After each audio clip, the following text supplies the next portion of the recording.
이 신앙은 이것이 신앙이다, 불신앙이다, 이것이 신본주의다, 인본주의다 하는 결정은 하나님하고 관계에서만 찾습니다.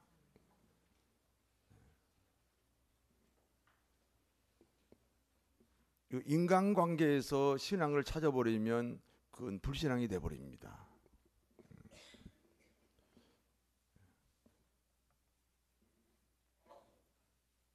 하나님하고 관계에서 보니까 인간이 죄인인 겁니다. 사람이 죄인이라는 것은 하나님과 단절된 관계라는 거예요. 하나님과 언제부터 단절됐나요? 태어나기 전부터 단절되어 있었어요. 단절된 상태로 태어났어요. 그러니까 죄인으로 태어난 거예요.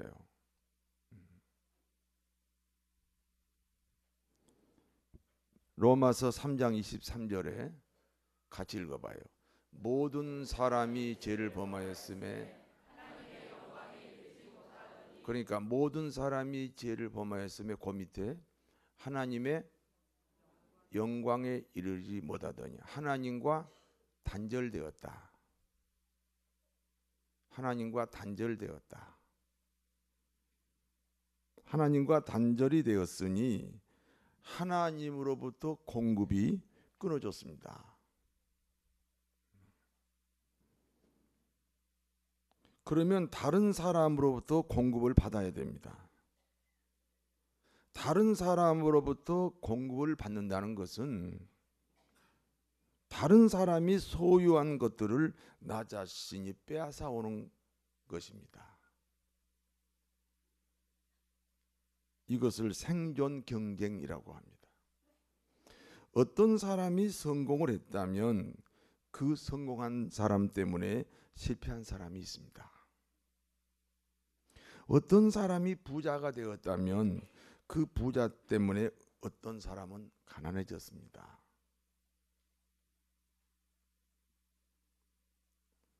이 세상에는 일정한 재화가 있습니다. 그것을 서로 빼앗고 빼앗기다 보니 사람의 마음 속에는 죄가 생겼습니다. 우리가 말하는, 하나님이 말하는 죄가 아니라 인간들이 말하는 죄가 생겼습니다. 예레미야 17장 9절 말씀을 같이 읽겠습니다. 만물보다 거짓되고 심히 부패한 것이 마음이라 누가 능히 이를 알리오마는. 만물보다 인간의 마음이 더 부패했다. 이 쓰레기통의 쓰레기도 만물 중에 하나지요. 쓰레기통의 쓰레기는 겉으로 보아도 더럽습니다. 쓰레기통에 쓰레기 보고 오 아름다워 그런 사람 봤어요? 더럽지요? 속을 뒤집어도 여전히 더럽습니다. 겉과 속이 같습니다. 근데 사람은 안 그렇다는 거죠. 어떤 결혼식장에서 두 사람이 만났습니다. 속으로 굉장히 미워하는 사이입니다.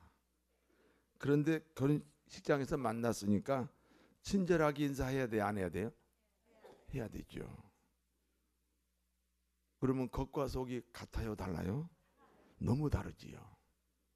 그러므로 인간의 마음이 만물보다 쓰레기보다 더 부패했다. 그러나 그 사실을 사람들은 모른다. 죄인이다. 그런 뜻입니다.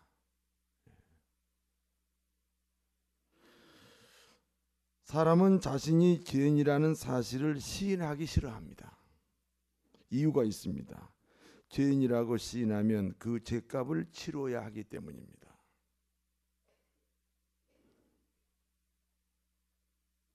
사람들이 감옥 가는 걸 좋아할까요? 싫어할까요? 그 취미가 뭐냐 그러니까 감옥 그런 사람은 없잖아요. 가기 싫어하니까 감옥소에는 죄인이 한 명도 없다는 거 아니에요. 죄를 인정하면 그 죄의 값을 치러야 돼요. 그러니까 죄인이라고 인정하기 싫은 거예요. 그러나 모든 사람이 죄인인 것은 불변의 진리입니다. 그리고 죄값은 죽음입니다. 로마서 6장 23절입니다. 같이 읽어요. 죄의 싹은 사망이요 하나님의 은사는 그리스도 우리 영생입니다. 여기서 우리가 죄의 값이 사망이라고 할 때는요, 죄를 졌으니까 벌을 받아라. 재판관이 그 죄진 사람에게 뭐 몇 년형을 때리는 식으로 죄를 지었으니까 벌을 받아라 하는 심판의 의미가 아니에요. 자, 우리가 지금 영원하신 하나님과 연합이 되어 있었습니다. 그런데 인간이 자기도 하나님 되겠다고 선악과를 먹었습니다. 그래서 하나님으로부터 인간이 쫓겨났어요. 그러니까 연합이 아니라 이제 단절이 된 겁니다. 영원하신 분으로부터 단절이 되었으니까 영원해요, 안 영원해요? 그러니까 안녕을 하잖아요. 그게 죽음이 왔다는 거예요. 하나님이 심판해가지고 죽음이 온 게 아니고 하나님 영원하신 분으로부터 분리가 되니까, 단절이 되니까 영원하지 않아요. 영원하지 않으니까 그걸 죽음이라 그러는 거예요. 끝이 있다는 거예요. 그걸 죽음이라 그러는 거예요. 근데 하나님으로부터 분리되어 있다가 단절되어 있다가 죽으니까 하나님 없는 곳으로 가잖아요. 그 하나님 없는 곳이 거기가 지옥이라는 거죠. 하나님이 심판하기보다는 그냥 자연 발생적으로 지옥을 가는 거예요.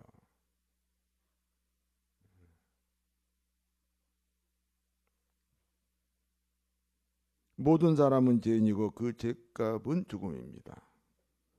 그러므로 어느 인간도 자신의 죄값을 치르고 싶지도 않고, 그래서 죄인이라고 인정하지 않으려고 합니다. 치를 수도 없습니다.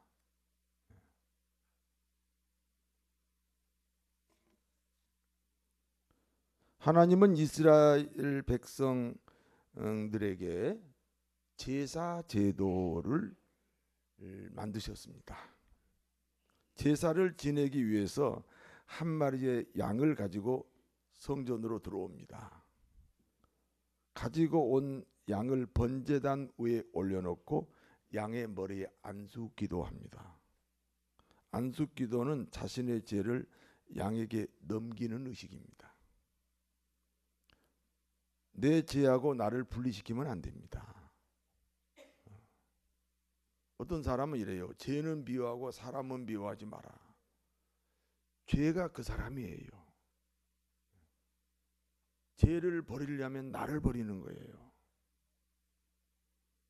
이제 그 양에게 내 죄를 다 넘겼습니다. 그러면 양이 이제 내가 된 겁니다.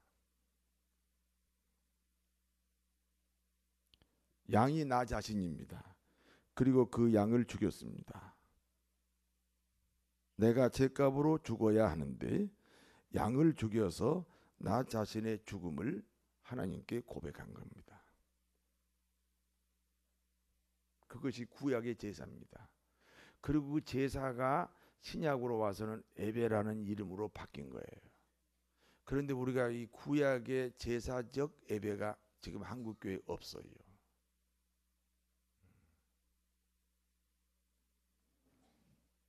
문제는 양은 짐승입니다.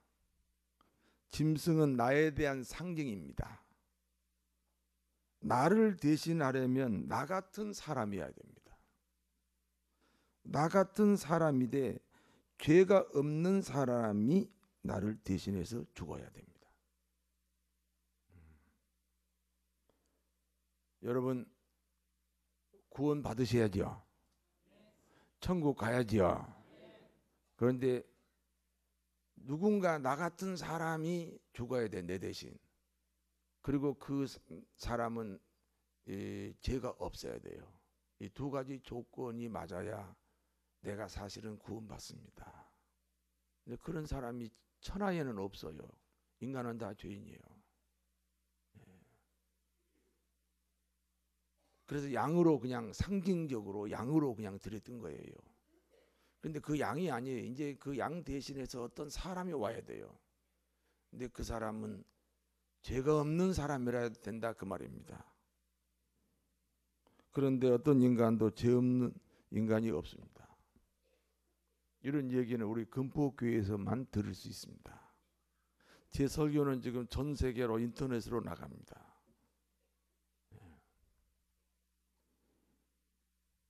방법은 오직 하나. 하나님이 인간으로 와야 됩니다. 하나님이 인간으로 어떻게 와요? 하나님이니까 할 수 있어요. 가브리엘 천사가 동정녀 마리아를 찾아왔습니다. 동정녀는 남자를 경험하지 못한 여자 처녀입니다. 마리아야,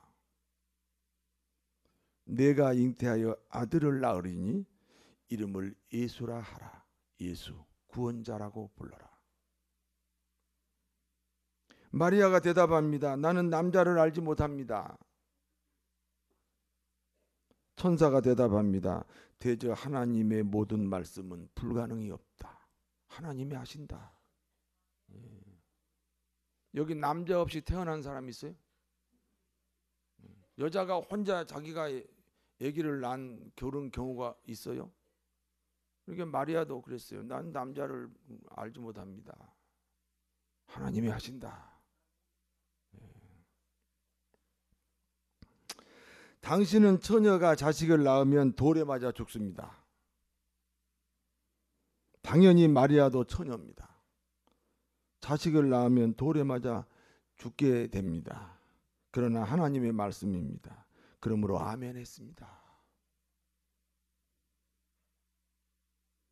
마리아가 이르되 주의 여종이오니 말씀대로 내게 이루어지이다. 아멘 했으면 여러분도 그렇게 해야 돼요. 마리아의 아멘은 목숨하고 바꾸는 아멘입니다. 이제는 아멘 안 하네. 네. 위대한 기독교인 마리아입니다. 그런데 천주교에서는 이 마리아를 아주 애곡시켜 버렸습니다. 이렇게 위대한 기독교인 마리아를 신으로 바꿔버렸습니다. 그런데 이 천주교를 제대로 이해하려면 애굽을 한번 여행을 해봐야 됩니다. 근데 애굽에는 기독교 반대 문화고 또 기독교 반대 종교가 있어요. 거기는 대개 다 여신이 있습니다. 여신. 그 여신이 살짝이 기독교로 들어와서 천주교가 됐습니다. 천주교는 절대 가짜 기독교입니다. 예수님은 항상 아기로 있습니다. 아기로.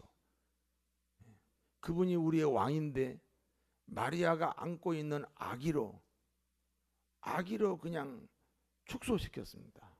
그냥 평생 아기로만 있는 거예요. 왜요? 거기는 거대한 조직이 있습니다. 그 조직을 운영하려면 예수님이 주인 되면 안 됩니다. 교회가 주인이 돼야 됩니다. 그래서 예수님을 아기로 그냥 그냥 두는 거예요. 물론 그 중에도 천국 가는 기독교인이 있겠지요. 그러나 전체적인 조직이나 교리가 그렇다 그 말씀입니다.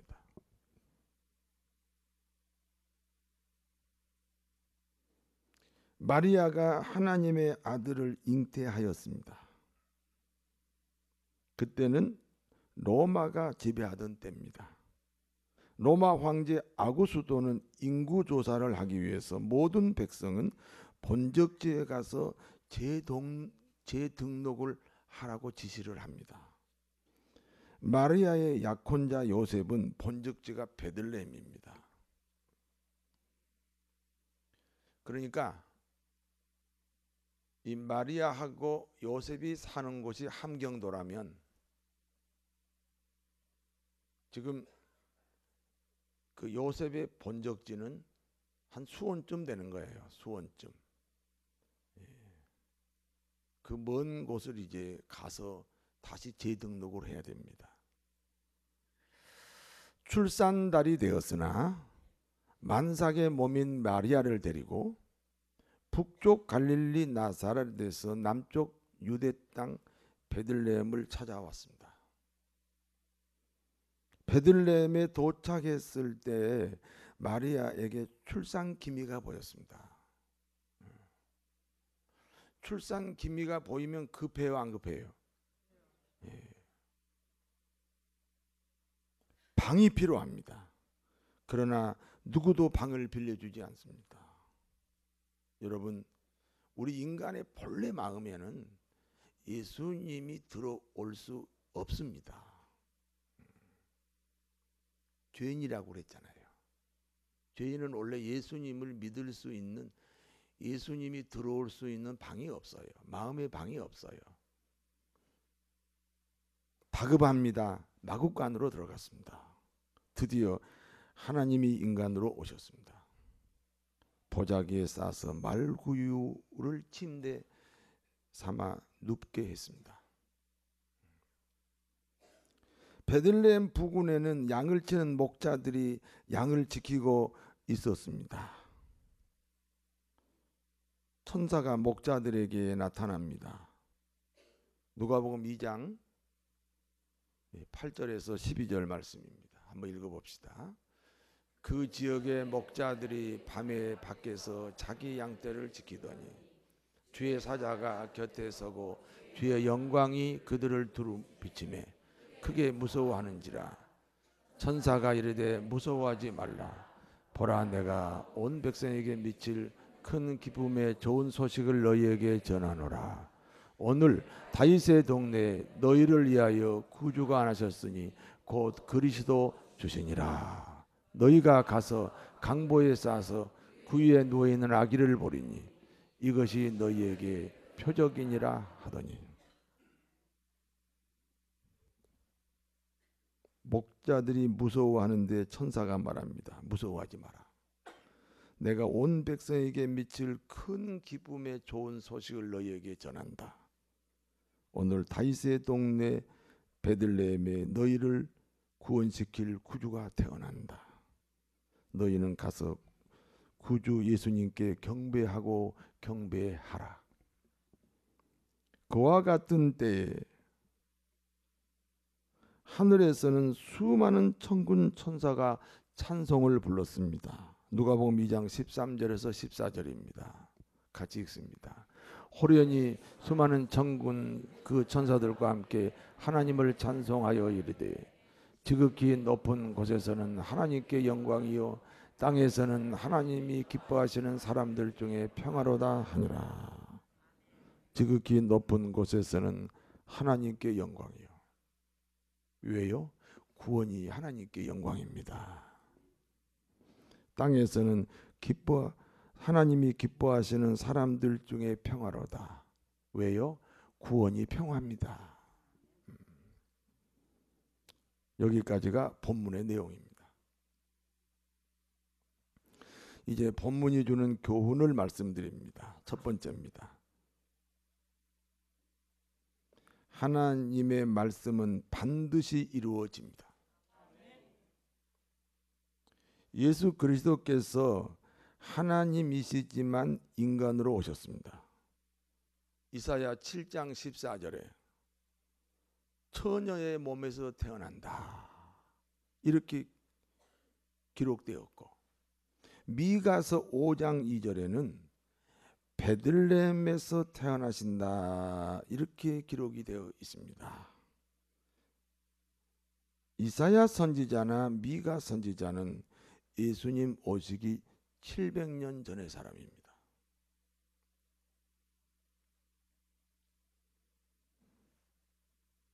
그리고 하나님은 이 말씀을 이루시기 위해서 마리아를 동원했고 또 로마 황제까지 동원합니다. 갑자기 인구 조사하겠다. 다 본적지로 가서 호적을 다시 정리해라. 그러니까 요셉이 자기 고향 본적지로 마리아를 데리고 가서요. 거기가 베들레헴이요. 원래 700년 전부터 베들레헴에서 태어난다 했거든요. 그러니까 그 말씀을 이루시는 거예요. 세상을 다 동원하는 거예요. 하나님의 이 말씀을 이루기 위해서 온 세상, 심지어는 공산주의자들, 이슬람주의자들, 꼭 기독교인을 통해서만 이룬 게 아니고 하나님을 대적하는 모든 세력까지 동원해서 하나님은 자기 말씀을 이루십니다. 지금 불경기잖아요. 기독교인이 믿음이 없어요.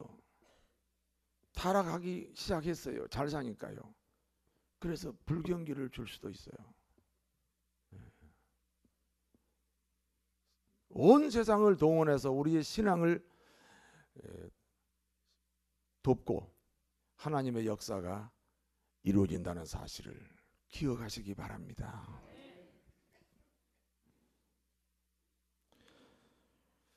하나님은 성도 여러분을 축복하신다는 말씀이 성경에 수도 없이 기록되어 있습니다. 내가 너를 복주고 복주며 번성케 하고 번성케 하리라.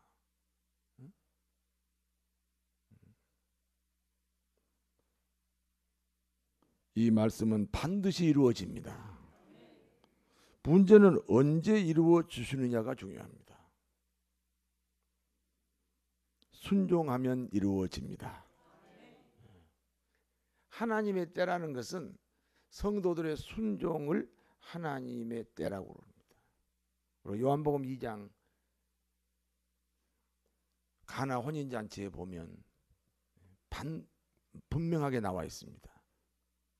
사람들이 순종할 때, 하나님 말씀에 순종할 때 축복하신다는 말씀이 이루어진다. 순종으로 축복의 약속이 이루어지시기를 바랍니다. 두 번째입니다. 하나님은 피할 길을 준비하시면서 순종하라고 하십니다. 마리아가 처녀인데 잉태했습니다. 그러면 이제 돌에 맞아 죽어야 합니다. 근데 그때는 이미 요셉과 약혼한 사이입니다. 근데 사람들은 그래요. 약혼했으면 무슨 문제가 없었을까요? 그때는 약혼해도 손도 안 잡았어요.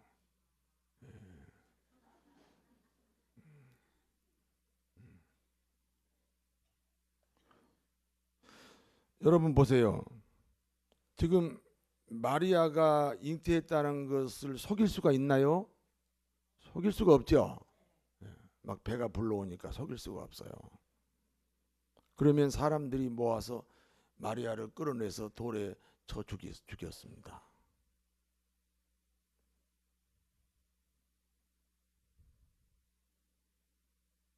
요셉이 한마디만 하면 마리아는 안전할 수 있습니다. 요셉이 마리아를 어떻게 보호했는지 아십니까?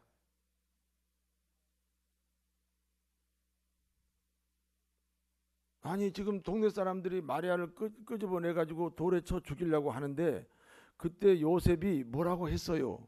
그래서 안전하게 마리아가 보호받았어요. 뭐라 했는지 아세요? 그렇지, 속도 위반이라고 그러죠.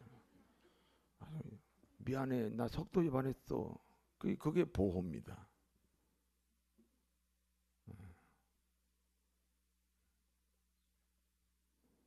약혼자가 속도 위반했다는데 누가 뭐라고 책망하겠습니까? 그렇다고 요셉 흉내내지 마시고 하나님의 오묘한 섭리, 마리아에게 너 처녀인데 잉태해라. 저 돌에 맞아 죽는데요. 그래도 순종해라. 마리아가 순종했어요. 근데 그 뒷책임을 하나님이 지셨습니다.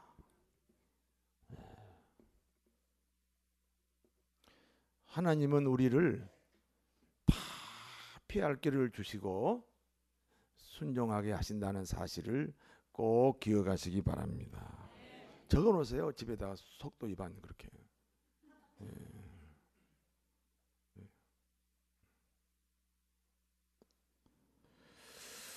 세 번째입니다. 하나님이 인간으로 오셨습니다. 여러분 이걸 자꾸 뭐 당연히 그러야 그러지 마세요. 어떻게 하나님이 인간으로 오셔요?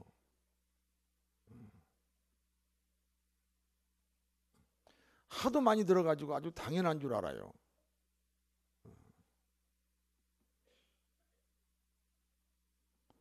예수님은 창조주 하나님이에요. 삼위일체 중에 두 번째 하나님이에요. 만왕의 왕입니다. 만주의 주 되십니다. 영광을 받으실 분입니다. 찬송을 받으실 분입니다. 그분이 인간의 죄값을 짊어지시고 십자가에 죽기 위해 오셨습니다. 우리는 그 예수님을 주님이라고 부릅니다. 우리는 그 예수님을 경배합니다. 그런데 우리는 왜 다른 사람을 섬기지 못합니까? 그런데 우리는 왜 다른 사람을 용서하지 못합니까? 주님이라고 부르는 이름이 가짜 아닙니까? 그때 나온 노래가요. 여기에도 작아 저기에도 작아 이런 노래가 나왔습니다. 신신혜가 그 불렀잖아요. 아니 우리가 섬기는 주님, 우리가 경배하는 주님, 우리가 찬송하는 주님이 그냥 섬겼나요? 목숨까지 바쳐서 섬겼어요. 근데 그분을 주님이라고 부르면서 우리는 왜 섬기지 못하는가? 왜 우리는 용서하지 못하는가?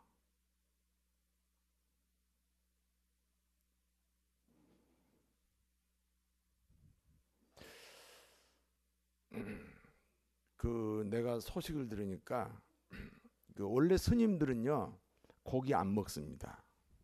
절대 술도 안 먹습니다. 그런데 크리스마스 때는 고기를 먹고 막걸리를 먹습니다. 그 자기들의 모든 계율을 깨고 막걸리를 먹고 개고기를 먹습니다. 왜요? 그렇게 즐거운 날입니다.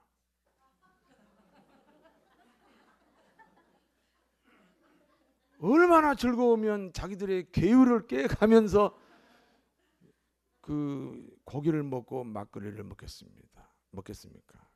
그 스님들이 기뻐하는 크리스마스가 우리의 크리스마스입니까?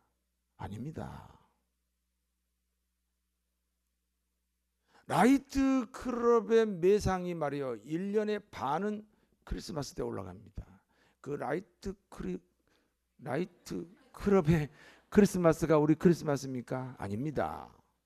청와대에서 백악관에서 모든 단체에서 크리스마스 메시지가 나옵니다. 가난한 사람을 돕자. 진즉도 없지 왜 크리스마스 때도 와요? 사회 정의를 부르짖습니다. 평소에 하지 왜 크리스마스 때 사회 정의를 부르짖어요? 기독교를 크리스마스를 왜곡시키는 겁니다.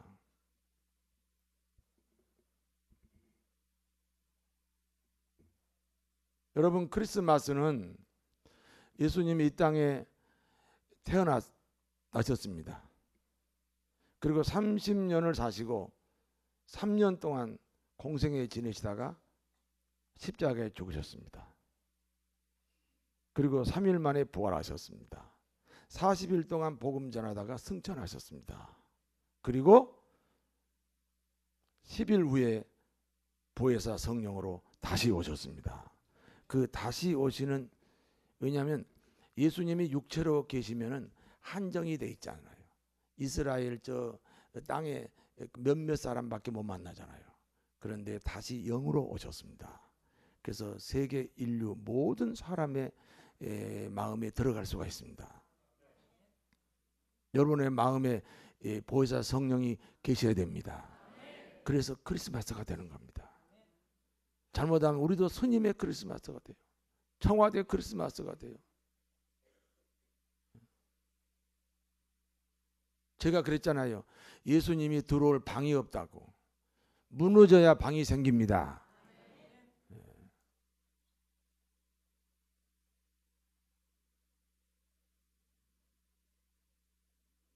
그래서 성령으로 다시 오신 예수님이 내 안에 계세요. 모든 인류에 동시에 가실 수가 있어요.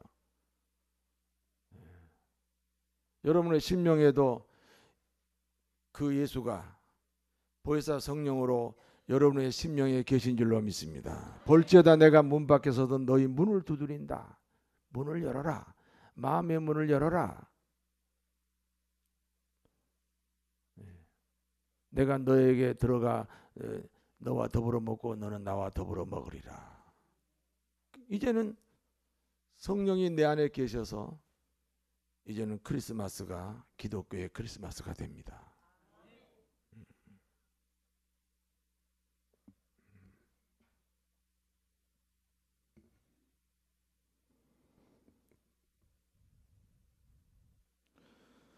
예수님은 섬기러 오셨습니다. 하나님인데 섬기러 오셨습니다. 그러므로 우리도 섬겨야 합니다. 그러므로 우리에게도 십자가가 있어야 됩니다. 예수님이 그랬잖아요. 누구든지 제 십자가 지지 않으면 내 제자가 될 수 없다고 그랬어요. 이제는 용서를 얘기할 수 있습니다. 이제는 사랑을 말할 수 있습니다. 섬기고 나누고 용서하고 양보하고 사랑하는 저와 여러분이 되셔야 됩니다. 기독교인의 길은 십자가입니다. 만 왕의 왕 내 주께서 왜 고초당했나 이 벌레 같은 날 위에 그 보혈 흘렸네. 십자가 내가 처음 볼 때에 나의 맘에 큰 고통 사라져. 오늘 믿고서 내 눈 밝았네. 참내 기쁨 영원하도다. 하나님의 말씀은 반드시 이루어집니다. 슬퍼하지 마십시오. 두려워하지 마십시오. 걱정하지 마십시오. 신앙은 사람과의 관계가 아니라 하나님과의 관계예요. 하나님 관계가 정해지지 않았는데 어떻게 사람 관계가 정해지겠습니까? 하나님이 여러분을 축복한답니다. 그러면 붙잡으십시오. 끝까지 붙잡으십시오. 천지가 없어져도 하나님 말씀 안 없어집니다.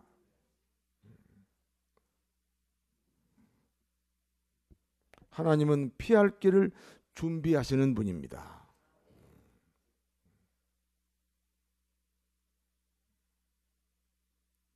하나님은 창조주시지만 피조물 인간을 죽기까지 섬겼습니다. 섬김의 은혜로 살아야 됩니다. 십자가 신앙으로 승리하시는 성도 여러분 되시기를 진심으로 축원합니다. 메리 크리스마스. 옆에 사람하고 하세요. 전능하신 아버지 하나님, 2018번 크리스마스가 반복되다 많이 변질됐습니다. 우리는 언제나 첫 번째 크리스마스, 그리고 내 안에서 이루어지는 크리스마스를 맞이합니다. 내 마음이 마구간같이 되어야, 그래야 주님이 오실 수가 있습니다. 빈 마음, 가난한 마음 주시옵소서. 그래서 크리스마스를 통해서 우리 생애가 새롭게 시작되도록 축복해 주옵소서. 예수님 이름으로 기도하옵나이다.